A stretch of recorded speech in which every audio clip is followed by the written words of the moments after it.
Hi guys, this is Sheldon here with a great video on how to get the pop-in sound out of your Bose subwoofer.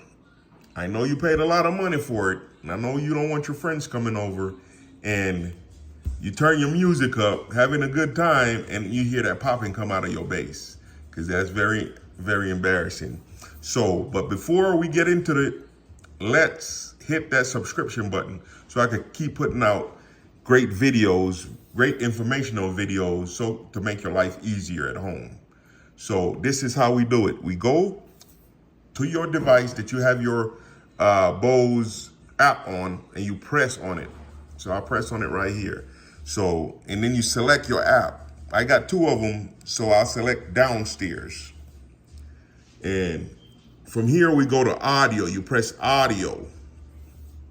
And then what you want to do is on your soundbar settings, you want to make sure that the bass on your soundbar is no higher than 30.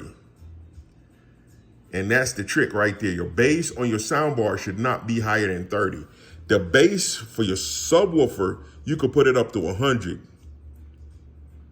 And it'll play, the music, the quality music is amazing. The quality of the music is amazing.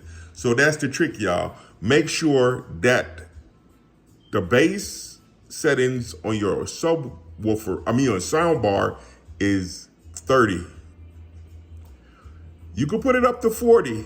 You won't have a problem at 40, but I think 30 to me is the ideal setting. Thank you, and don't forget to subscribe. That's it, and you won't have popping in your bass anymore.